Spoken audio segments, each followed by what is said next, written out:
If you're debating whether you should have a podcast for your business, this video should answer all of your questions. I'm here with James Mulveny from podcst.co, so let's get into the video. So today I've got a very special guest with me. This is James Mulveny from podcst.co. He's not only a successful entrepreneur, but he also runs businesses that are specific to creating radio and podcasts. So welcome to the channel, James. Thanks very much for having me. It's really exciting. Yeah. Let's get into it. Let's talk about podcasting, because Yeah, I think it's something that's really interesting, and a lot of people, obviously I know your channel mainly is focused on video. A lot of video companies are now getting into doing podcasts for clients. A lot of companies are thinking about creating podcasts for themselves. So I think it's sort of like quite an interesting topic and really, really relevant at the moment. Yeah, definitely. And I've brought James in because I've been speaking to James before, and we're thinking about doing a podcast. And I know a lot of businesses out there are, when I've done my research, it just seems to be the hot topic at the minute.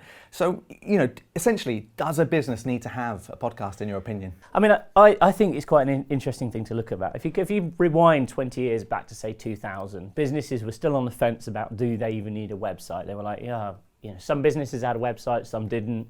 It seemed a very expensive thing or something that people were going to the unknown and they didn't really understand. Then fast forward sort of like 8 years, people were saying the same about social media. Do we need a Facebook page? Do we need to be listed on Google? This kind of stuff. And, obviously nowadays, you wouldn't start a business. You wouldn't even think about starting a business without a site. You wouldn't think about start launching a company without social media presence. So I think podcasting is at that kind of early stage. There are some early adopters. Interestingly, Apple have just announced that on the Apple podcast directory, they've just hit 900,000 podcasts. Wow. And that was only around 700,000, I think, last year or the year before. So, and I think they said there was 50,000 podcasts added within the past month. Wow. So it's, at the moment, it's growing really, really rapidly. But of course, like anything, if you look back to sort of when Instagram first came around, I think, it's quite hard to build a big following on YouTube or Instagram, one of these platforms now, just because they're so saturated. But if you say, got in at the right time, 2011, 2012, when it was still, there were businesses on those platforms, but not every business was on those platforms. Yeah. There was a good opportunity to kind of make your mark and sort of, grow some momentum. So I kind of feel like podcasting's at that stage at the moment. I think, yes, there are a lot of podcasts, but there's not as many podcasts as there will be in, say, 5 years' time. Yeah, definitely. And what are the engagement rates like? You can start up an Instagram profile and fairly quickly get started and get some good engagement. YouTube, I know I found it a little bit harder to get the ball rolling. What is a podcast like for engagement and getting that ball rolling? Well, the average time spent watching video is very short, especially on platforms like Facebook and Instagram. A lot of people are just looking at videos for sort of 30 seconds or less. Yeah. YouTube, okay, you have a little bit longer, but podcasts can really be any length of time and people are super engaged. So, quite often people will listen to a whole, I think it's 70% or 60 or 70% is an engagement rate where someone will actually listen to the whole episode.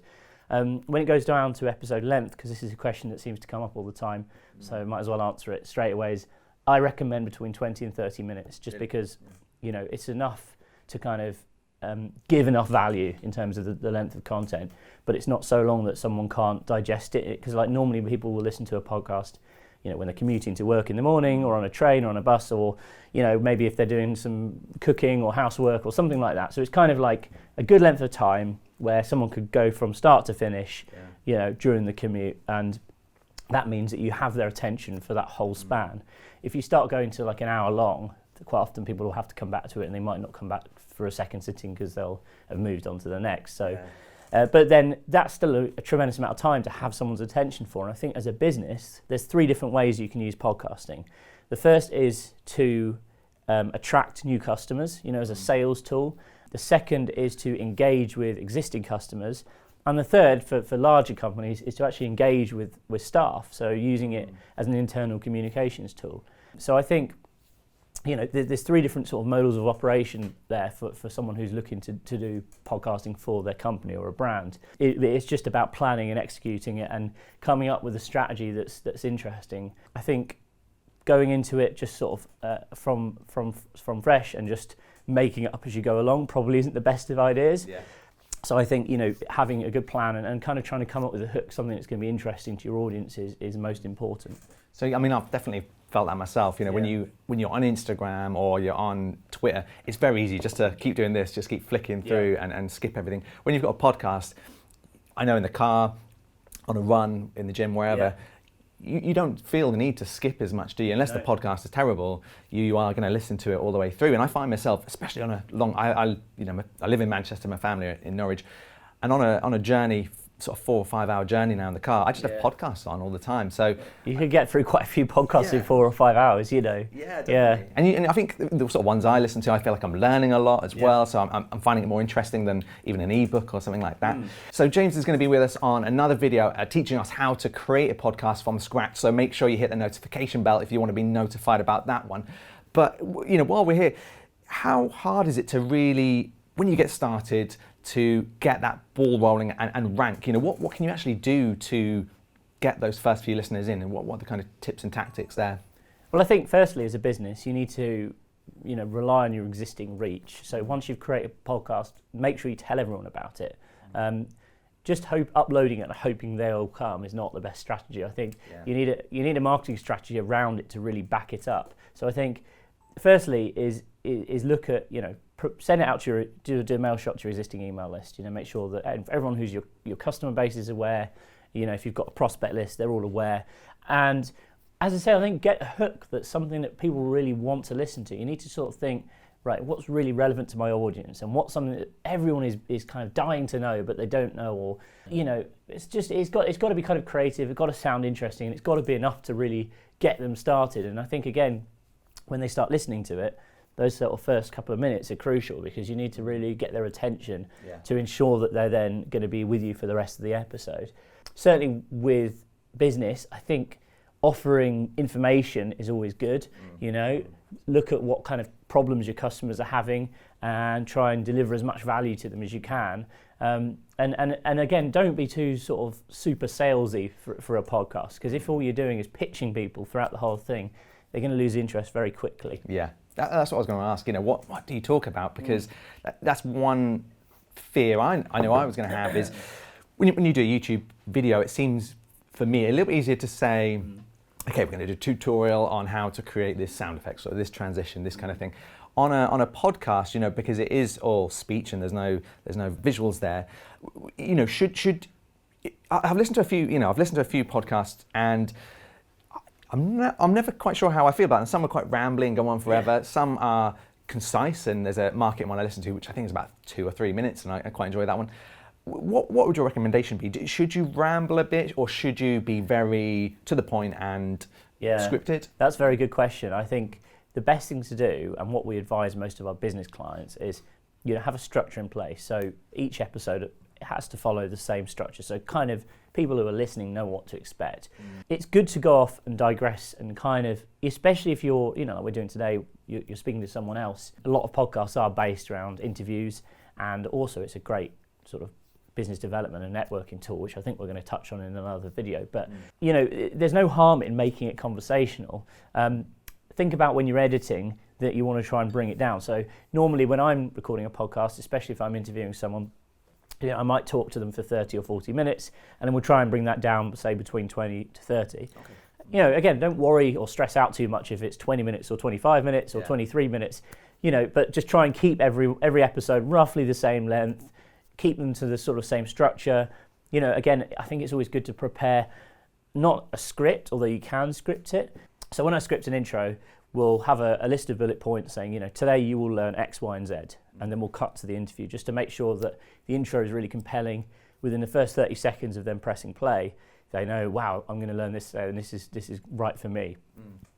And that will, you know, again, encourage the listener to keep listening. That part I script, but the rest of it, you know, we generally come up with a load of bullet points of questions that we want to ask the guest, or, you know, points that we want to address, or kind of themes that we're trying to get across in that episode, just to keep it on track. And again, the good thing about podcasting is you can have all of this in front of you. It's like when you're doing a video, you know, just like today, you can't be constantly looking at the script because you're trying to talk to camera. You can kind of remind yourself. But with podcasting, you know, if it's just audio only, you can actually have that in front of you, so you can keep referencing it just to make sure that you are keeping on track. And again, if your guest is kind of going off on too many tangents, you can kind of help bringing it back to something that's relevant. Yeah, that's actually a good point. You know, we were talking about this before, and people who probably watch the channel probably think I'm okay on camera, but there's so many takes they don't see. There's so many mess ups, and exactly. and I think everyone is a bit like that. When you watch people on YouTube and you're getting started, you just think everyone's a natural, and oh wow, I wish I could be like that, and then they don't see the mistakes and things.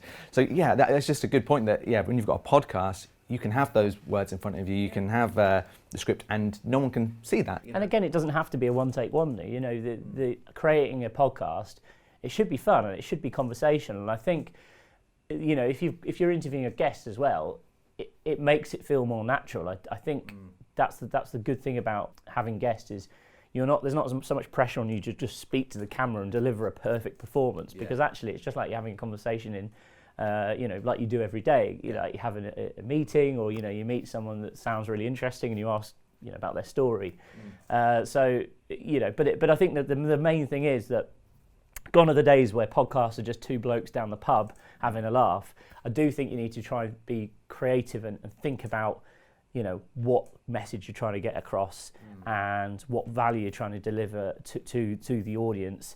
And ultimately as well, like if you've got a guest, how to extract that information from them in a kind of sort of nice flowing way, but without being too sort of aggressive. Obviously, it needs to sound conversational and friendly. But I just think if you've got someone who's an expert on X coming in, then what are the key things that you think that your audience could learn from that person? Definitely. Yeah. And like it's got me thinking as well. If you're maybe you run like an accountancy firm, or you do a business where I don't mean this in a horrible way, but you're not so outgoing. Let's be honest, accountants aren't the most interesting businesses. Excited people. So podcasting could be a great way to get started if you are a little camera shy and you just want to maybe put your feet in the water of presenting a little bit. But I mean, I think time for a little bit of a pitch. So we have a platform called Matchmaker.fm, and Matchmaker.fm is a website where you can sign up for free. You can connect using your LinkedIn profile, and literally you can browse podcasts who are looking for industry experts. So let's say there's a podcast who, they're specifically about finance, for example, and you're an accountant and you've got a sort of cool strategy to save money in certain tax, or, you want to talk about the impact of this year's budget or something like that. Well, it's very easy to connect with podcasts who are looking for that information, and you can obviously filter by category.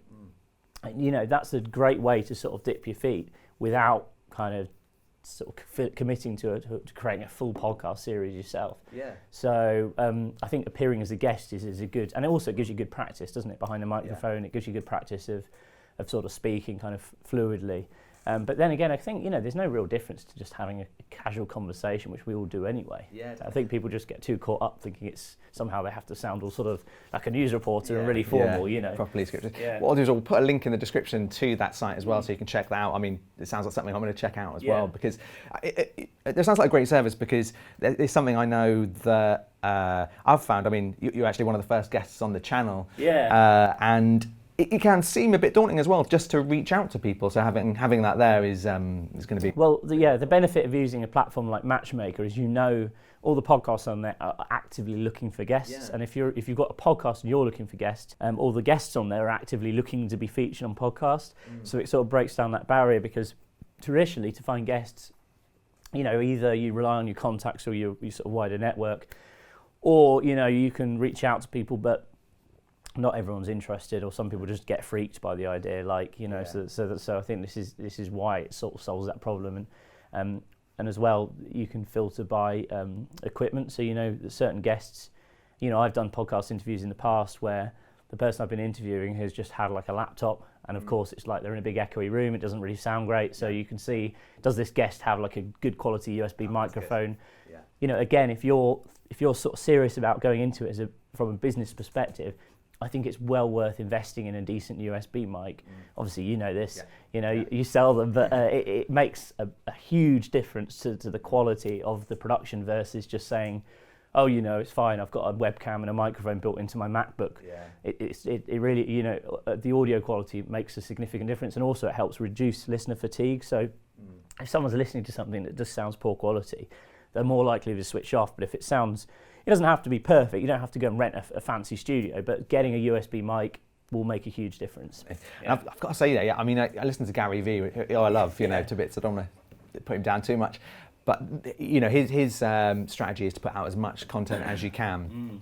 And I've got to say, I think that's great for his video content, but I do listen to his podcasts, and there's so many podcasts where the audio is so bad. It's like on another level of bad. And I think it's where he's maybe at a conference and he's on stage with a great Sennheiser mic or something, and then someone in the audience is not mic'd at all. And I'm in the car and I'm turning it up to try and hear the person in the audience speak, and then you get blasted by his voice now coming up. So it's so important to have good audio. I mean, me and you are a little bit geeky at this sort of side of things, but yeah, I mean, but the thing, I think the point is, it doesn't have to be geeky. If you want to go into podcasting, either just to do it to sort of as yourself or as a guest, buying a USB microphone, not a big investment, and you know, anyone who's interviewing you will thank you for it massively. You know. Yeah, definitely. And I like that, you know, having that service there where you can find other people who are into it, because I've done it in the past, you know, when you do interview people, especially I think if there's cameras involved, it is quite daunting, you know, if someone thinks that they'll be a good guest but they've never done anything like it before, you know, we know what it's like when you've got, you know, we've got 3 cameras, 2 lights, some people about, and it's quite scary with the first few times you do that, you know. I completely agree. It's funny because, you know, recently I interviewed someone who's a wealth manager. He's a founder of a wealth management firm, and they're, you know, he's a good sort of marketing man. He's got a really good brand. He's trying to do something differently. But actually, when it came down to it, he was fine. He was good at speaking, but he was, you know, he did say he was kind of petrified by the whole thing, you know, because we were in the podcasting studio. We had a couple of cameras there filming, and again, I think it's, you know, once you've got your head around the audio, it's good to then have, you know, if you can, to get it on video as well. Because again, it just helps you create more content from it. You get more bang for your buck effectively, because you know, you've not just got a podcast, but you've got different video clips that you can put out across different platforms. But yeah, I think it is, if you're not used to it, or if your guest isn't used to it, it can be daunting. I don't think there's a kind of clear answer to how to get around that. I think the best thing to do is make sure you speak to your guest beforehand, you know, off camera, without the mics recording, and just get them comfortable in the environment they're in, and just run through, okay, so here's what we're going to do today. We're going to be talking about this, this and this. You know, almost do like a sort of soft, dry run through. Yeah, and I think if you're watching this and you are a bit nervous, the best thing is practice. That's all I can say. You know, I still get nervous doing this, and especially when you're with other people as well. You kind of don't want to let people down and all that kind of stuff. But just practice, and it does get better over time, doesn't it? It does, yeah. But then again, everyone has bad days. You know, like the other afternoon, I was recording a video and I just couldn't get it out. My words just weren't coming out right. And I think sometimes, if you I always prefer, I was saying this before we started shooting actually, I always much prefer doing video in the morning, because I just think I'm all with it, you know. If I've done like a morning's worth of hard graft and then I'm doing a video in the afternoon after I've had a big lunch, it's just not the way to do it, you know. Like, I think, you know, video in the mornings always comes out better, and I guess it's the same with podcasting, because you just, you know, I feel like you're just more on your toes, you know, it's good. Yeah, exactly, yeah. Now, down to sort of I know there's a lot of businesses watching this who they're thinking, right, I want to do a podcast, but I want to make money from it as well. And I know it's a bit of a touchy subject. Would you recommend that people sell on a podcast, or really should podcasts just not be used for that at all? Or is there like a nice happy medium? I think there's a nice happy medium. I think, you know, the best podcasts are actually incredibly proven medium for sales. So something, I can't remember the exact statistic, but it's a very high number. We'll put it on the screen afterwards. A very high number of people take action on commercial messages contained within podcasts, because they know, like, and trust the host.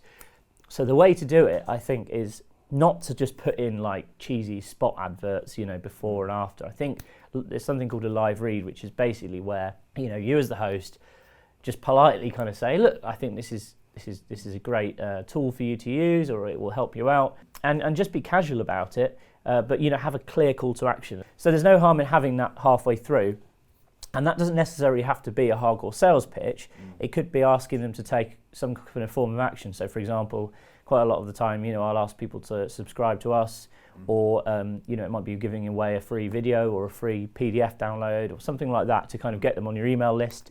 And again, it's just putting people into your funnel. It doesn't have to be, you know, go and buy this right now, you know. But then ultimately as well, sometimes that works as well. You know, if you have a special offer just for podcast listeners, and they have a certain promo code, you know, it's a good way of tracking that people have come into your sales funnel, particularly if you're maybe running an e-commerce store, you know, and you say use the promo code podcast and you'll get 20% off. well, fantastic, because the customer feels like they're getting a good deal. It's sort of like an insider's club because they get it just because they're listening to the podcast. And then ultimately it's good for you as well because you can track where that traffic's coming from.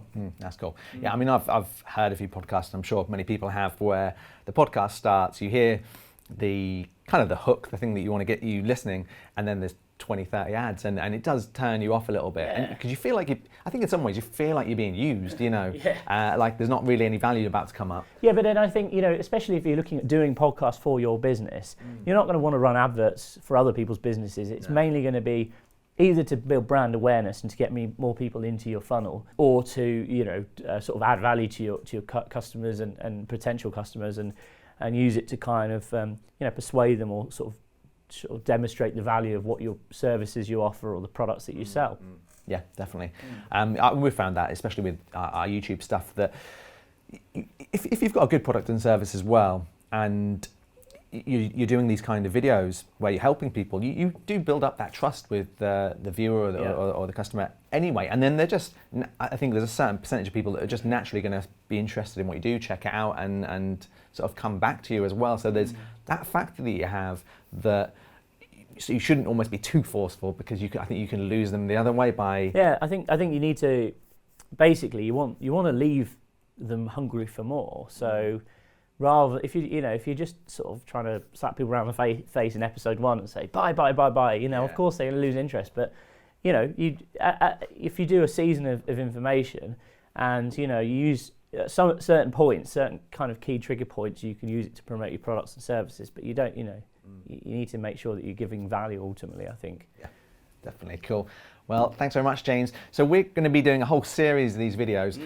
Of course, this one was all about why you should have a podcast if you've got a business. In the next set of videos, we're actually going to delve a bit deeper in how you can actually start a podcast, maybe some podcast strategy, and then how we get the podcast up into the cloud. I know it's a very confusing set of subjects for a lot of people. So stay tuned on the channel. We're going to put links to James's companies and all of the bits we've mentioned, and just make sure you hit the subscribe. And if you want to see the whole series, you can click up here by doing that. But stay tuned for the next video in the series, because we'll be teaching you how you can start a podcast for your business.